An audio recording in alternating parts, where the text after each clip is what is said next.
It might not be very popular of me to say, but in reality, actually, especially in the unsecured consumer lending space, the lead prices in aggregate and average have actually gone down. And that's actually harmful in the marketplace. So how do you find that right balance? Clearly, both the publishers and the lead providers are trying to sell as many leads as they can at the highest price. Every lender in the marketplace is trying to acquire good traffic that performs well. I think it all comes around data and how you manage data and then how you use data.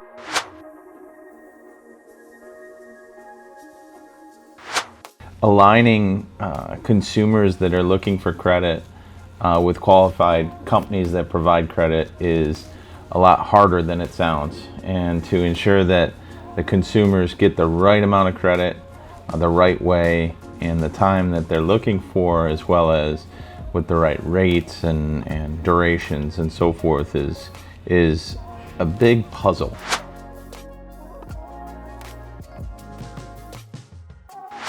We're finding a lot of lead providers might not have complete information on a consumer. And so because they don't have complete information, they know that they can monetize the application or the consumer the most by having a complete set of information on that consumer. So a lot of times we see them caching data from the past in their previous experience or with their previous data. And many times it could have been 3 years ago, 5 years ago, or maybe a month ago. And while that makes it frictionless for the consumer because you can auto-populate information onto the application that the consumer doesn't have to type, sometimes it has some problems to it. And all of the information isn't maybe up to date, it's not live, it's not what the consumer actually put together at the time of application. And because of that, what happens is we find that increased default rates can happen. We find that conversion rates of the application into an actual loan become a problem. And those are just a few of many issues that happen when it's not a true applicant writing all of the information onto the loan form right then. One where we see it creates more problems is caching bank data. And sometimes consumers in the unsecured lead marketplace change their banks quite frequently. And because they change their bank, maybe we get information on an old bank account that the consumer has. And it gets sold to one of our clients as though it's the current information on the consumer, when the reality is it isn't.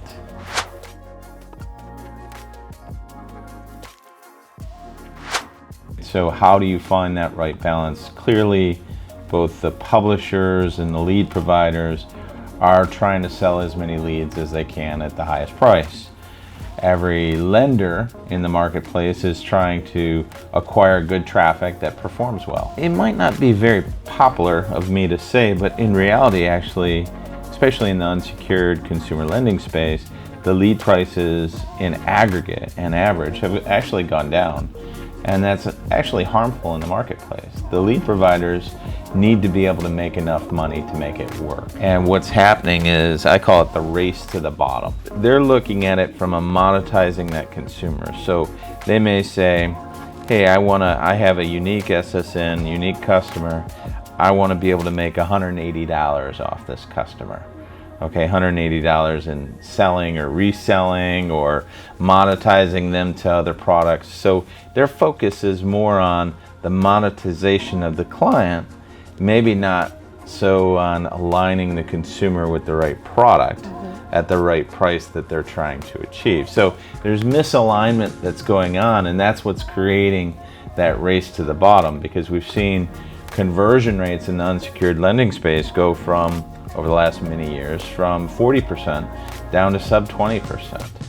So when you talk to me about price, if you sold a $80 lead that had a 20% conversion, and you went and asked one of my clients, would they rather buy a $160 lead at a 40% conversion, i.e. double the price, my clients actually most times would rather paying double to ensure that that customer is really there. There's not loan stacking that's going on, or reselling of the lead or remonetization of the lead. And that makes it easier to actually contact the customer and that they're actually live and really there. And all that plays a huge role in the overall performance of that consumer from a default standpoint.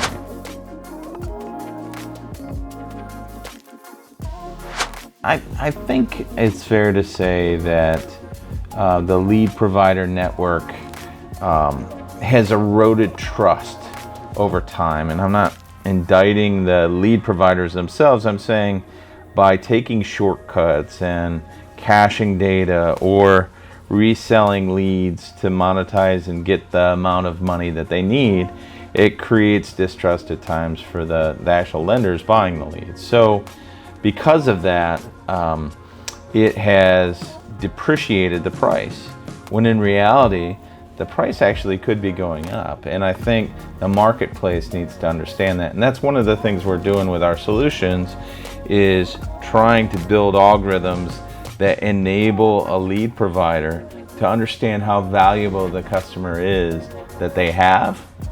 And instead of putting them into a bruising process, we call it bruising, where the data is being pinged around too much with too many different providers, to limit that bruising process and get them quicker and more efficiently to the people that can actually provide the credit in the way that the customer is expecting it. We've built internal scorecards that look at the overall expected lead valuation.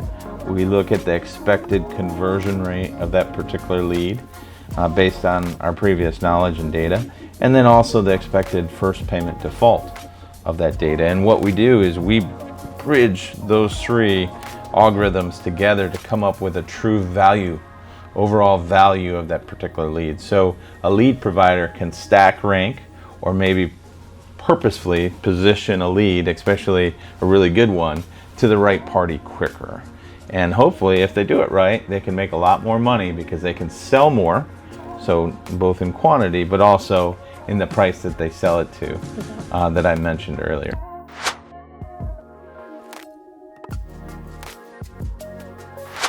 So I think now is the time to do that. And how you do it is with an open mind, an open thought process about the economics that everyone participating in this whole network has, and then being able to ensure that it works for everyone, frankly.